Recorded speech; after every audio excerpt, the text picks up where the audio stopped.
Shalom sahabat geni yang terkasih dalam Kristus. Salam jumpa lagi bersama saya, Frater Edo Suryajaya dari Paroki Roh Kudus Katedral Denpasar. Kita berjumpa lagi dalam renungan harian Senin 21 Maret 2022. Injil hari ini diambil dari Injil Lukas bab 4 ayat 24 sampai 30. Renungan ini saya beri judul Yesus Teladan Hidup Manusia. Mari kita mendengarkan sabda Tuhan. Inilah Injil Yesus Kristus menurut Lukas. Dan katanya lagi, Aku berkata kepadamu, sesungguhnya tidak ada nabi yang dihargai di tempat asalnya. Dan aku berkata kepadamu, dan kataku ini benar. Pada zaman Elia terdapat banyak perempuan janda di Israel ketika langit tertutup selama 3 tahun dan 6 bulan, dan ketika bahaya kelaparan yang hebat menimpa seluruh negeri. Tetapi Elia diutus bukan kepada salah seorang dari mereka, melainkan kepada seorang perempuan janda di Sarfat, di tanah Sidon. Dan pada zaman Nabi Elisa, banyak orang kusta di Israel, dan tidak seorang pun dari mereka yang ditahirkan, selain daripada Naaman, orang Syria itu. Mendengar itu, sangat marahlah semua orang yang di rumah ibadat itu. Mereka bangun, lalu menghalau Yesus keluar kota, dan membawa dia ke tebing gunung, tempat kota itu terletak, untuk melemparkan dia dari tebing itu. Tetapi ia berjalan lewat dari tengah-tengah mereka, lalu pergi. Demikianlah sabda Tuhan. Terpujilah Kristus. Saudara-saudara yang terkasih dalam Kristus, baru saja kita mendengarkan bacaan Injil yang mengisahkan tentang Yesus yang ditolak di daerah asalnya sendiri, yakni di Nazaret. Yesus ini terkenal sebagai pribadi yang agung, masyhur, terkemuka karena sering melakukan yang namanya mujizat. Namun sayangnya hal itu tidak terjadi di Nazaret. Orang-orang justru benci melihat perkembangan Yesus, kemampuan-kemampuan yang dilakukan, dan berbagai karyanya. Orang-orang Nazaret menilai bahwa siapa sih Yesus ini?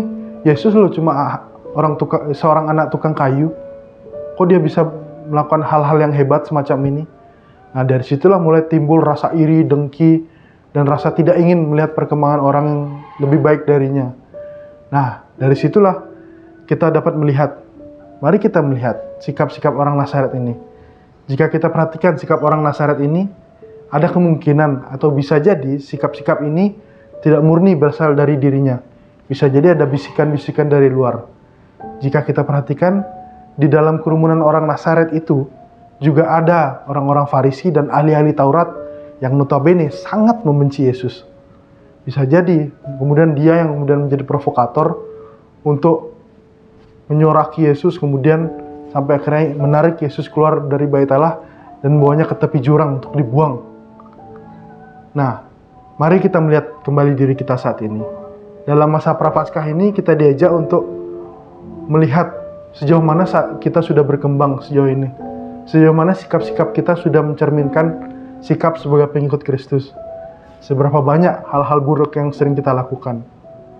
Nah, secara khusus dalam hal ini, kita diajak untuk melihat bagaimana sikap kita ketika melihat ada orang yang lebih berkembang dari kita.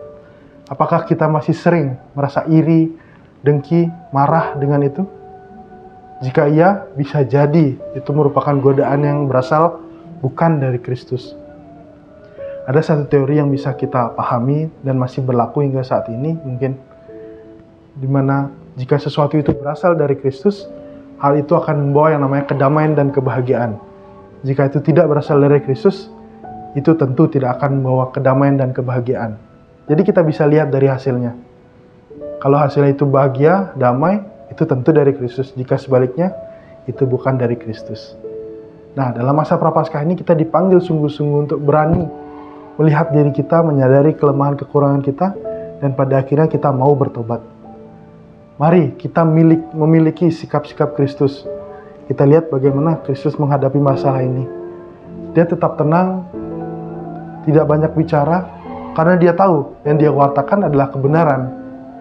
Nah, mari kita bertahan dalam kebenaran itu. Kita berpegang teguh pada sikap-sikap Kristus, dan kita berpegang teguh pada iman akan Yesus, dan keyakinan bahwa Yesus akan menyelamatkan kita dengan kebenaran itu. Nah, semoga hal-hal ini dapat kita maknai dengan sungguh-sungguh dan bisa kita imani lebih dalam tentang iman akan Yesus Kristus ini. Tentu masih ada banyak hal yang bisa kita maknai dari bacaan Injil hari ini. Namun, secara umum hal itu bisa kita renungkan. Nah, mari semoga kita ke depannya bisa menjadi pribadi yang lebih baik lagi dan kita boleh menyambut Paskah dengan gembira. Demikian renungan hari ini. Sampai jumpa di lain kesempatan. Semoga kita dapat bertemu lagi. Sampai jumpa. Tuhan memberkati.